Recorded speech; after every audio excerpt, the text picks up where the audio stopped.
Corona virus ने जहां world wide तबाही मचाई थी, वहीं भारत में लीफ कर्ल वायरस फल और सब्जी देने वाले प्लांट्स पर तेजी के साथ पांव पसार रहा है। ये वायरस तेजी के साथ डेली सब्जी में इस्तेमाल होने वाली गोभी, बैंगन, टमाटर और पपीते के पौधों को अपना शिकार बना रहा है। इस वायरस की चपेट में आने से फल देने वाले इन पौधों की ग्रोथ और प्रोडक्टिविटी पर गंभीर रूप से नुकसान होता है। लीफ कर्ल वायरस न सिर्फ भारत में तेजी के साथ फैल रहा है, बल्कि ये पहले से विश्व के पाकिस्तान, सऊदी अरब, ओमान, बांग्लादेश में भी तबाही मचा रहा है।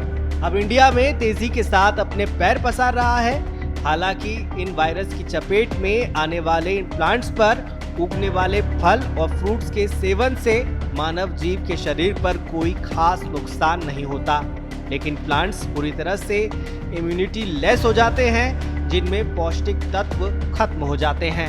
इसका खुलासा किया है DDUGU के बायोटेक डिपार्टमेंट के HOD professor doctor Rajshree Gaur ने। उनकी टीम ने 4 राज्य यूपी, हरियाणा, दिल्ली और छत्तीसगढ़ के कई जिलों से कुल 80 सैंपल कलेक्ट किए। सैंपल कलेक्ट करने के बाद रिसर्च की गई, जिसका इंटरनेशनल जर्नल में प्रकाशन भी किया गया। इस वायरस के बारे में बात करते हुए प्रोफेसर गौड़ ने बताया कि उन्होंने गन्ना शोध संस्थान में गन्ने पर लगने वाले वायरस के साथ साथ बाकी सब्जियों और फल देने वाले पौधों पर अटैक करने वाले वायरस पर रिसर्च की, तो लीफ कर्ल वायरस का पता चला।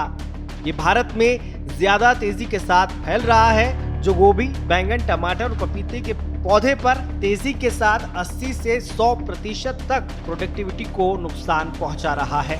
पौधे जब अटैक करते हैं वायरस, तो लीफ इनका क्या होता है, कर्ल हो जाता है, सिकुड़ जाता है। तो इससे उनकी इम्यून सिस्टम क्या होता है, खत्म हो जाती है और प्रोडक्टिविटी भी खत्म हो जाती है, जो लगभग प्रोडक्टिविटी 100% तक ये खत्म हो जाती है इनकी प्रोडक्टिविटी। इंसेक्ट हैं, कीड़े हैं, ये क्या करते हैं, इनको वायरस को जब वो पत्ती इन्फेक्टेड जो लीफ है उनको खाते हैं, तो वो वायरस इनके पेट में चले जाते हैं, गट में चले जाते हैं, और जब ये दूसरे फील्ड में जाते हैं या दूसरे पौधे पर जाते हैं, तो वहाँ पे इनको वे प्रसार कर देते हैं। उनको उस पर जब बैठते हैं तो वो लीफ कर्ल को ट्रांसमिट कर देते हैं। प्रोफेसर गौड़ ने कहा कि वायरस से लड़ने के लिए बायोटेक विधि से इसकी वैक्सीन को डेवलप किया जाता है, ताकि इन पौधों की इम्यूनिटी बढ़ सके। इसके लिए लीफ कर्ल वायरस के जीन को डालकर उसकी वैक्सीन तैयार की जाती है, ताकि नए पौधे में शुरुआती दौर में इस वैक्सीन को इंसर्ट किया जा सके, ताकि वायरस की चपेट में ये पौधे नहीं आए।